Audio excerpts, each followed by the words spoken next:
I'm Richard Lush, point of cadred.org, and this big guy next to me is Erotic. That is his name. I'm not just paying him a compliment. He's the support from Anexis, who've been the real surprise package here in day 2 at the Intel Extreme Masters.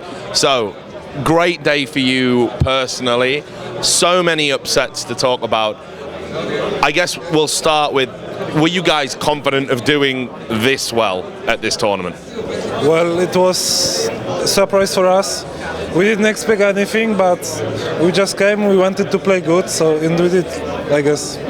But what about, I mean, you're in there with teams that are considered big names, established brands, Anexis not in the same league, allegedly, and, you know, you've took it to them, you've beaten, like, SK Gaming. I mean, so what about preparation for that? Like, I mean, did you guys have anything special in mind for playing those teams? Not really. We knew them pretty well. We played versus them a lot of times. Like before LCS, we screamed like exclusively EG and Fnatic for 2 weeks. So it's not like we are scared about big names. They are not as good as people think, I guess. Maybe it's a bit cocky, but... No, well, I mean, you've proved it, right? I mean, you've got the results to back it up now. And you also, as well, the Koreans. I mean, you kicked some Korean ass today. And, I mean, did you prepare for that especially? Because the Koreans play so differently to Europeans.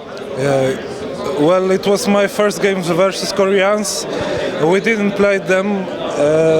It was pretty hard to prepare. Especially versus SK Telecom, because they didn't play in OGN leagues, so it's hard to study the replays. But we played our game, so they had to adapt to us. In the second game, we tried some cheese versus CJ Frost, and it didn't pay off, but I guess it was worth a try. Well, I mean, like, you've talked a bit about how, you know, how it was hard to get hold of replays and stuff like that, but you played your game. So what is your game? I mean, like, what defines Anexis? Because people are going to be watching these results, people are going to go away and watch the VODs. I mean, what are they going to see? Like, what do you do differently to other people? Well, we just try to play aggressive, take control of the game, and if we take the small control of the game in early game, we just want to take step by step, no unnecessary risk, just play the game.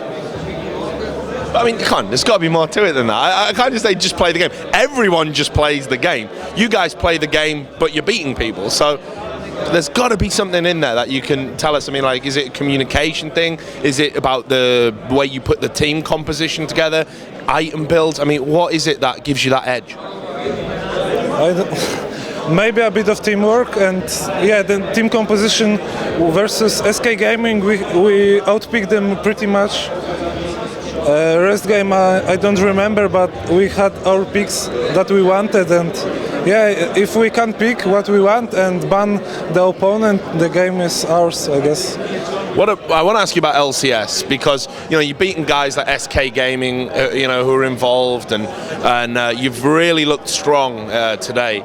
So, I mean, obviously there's going to be qualifiers coming up in the future. Do you feel like you belong there? I mean, like, that's somewhere you're going to get to? Maybe not now, but I think we can make it in the next qualifiers. The previous qualifier was pretty bad for us because our group was really tough, and we screamed like 2 weeks before ACS every day versus Fnatic, and we had to play first game versus them. So it was pretty bad because we know them and they knew us. And the second game we lost, we got outpicked just so. It was.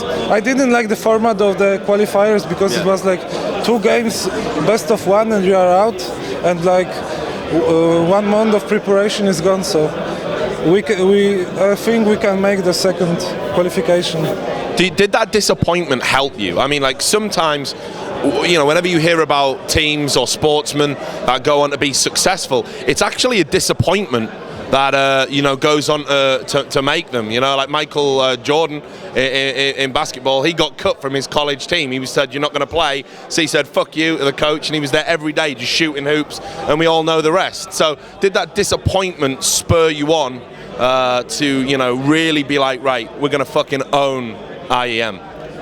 Well, maybe. I don't know. I don't know because like 2 days before, 2 days after RCS, we had to fly to Brazil for IEM Brazil, and we placed second there. Yep. So I don't know if it was the success in Brazil or the disappointment in the LCS. I don't know which one helped, but one helped a lot. So, you're a support hero. First quick question, is it true that support heroes are always the weakest players on the team? I don't think so, because we have to do like a lot of stuff like calls, early, mid-game, late also. I am doing a lot of calls for my team, and I do a lot of picks for my team, so we have a lot to do, and we have to do as much as others, but we never have items because we can't farm, so it's pretty hard, I guess. And it's not true. It's maybe maybe for some teams it's true, but not for us, I guess. We don't have like best players and worst players.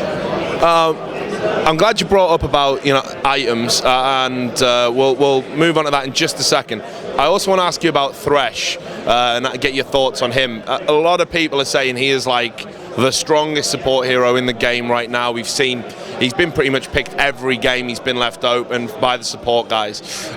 What are your thoughts about him and how to use him in a team composition? I think he's pretty good. I like the aggressive supports, which can make the team fight on our way. I didn't play him that much because like in solo queue you pick Thresh if they let you, and like you use Lantern and your teammate don't know what to do. Yeah. So it's pretty bad. But yeah, Thresh is probably the top. I wouldn't say he's the best because it's too little of the time that he's left. So yeah, he's definitely like top 3 support with Tariq, before patch, and maybe Sona.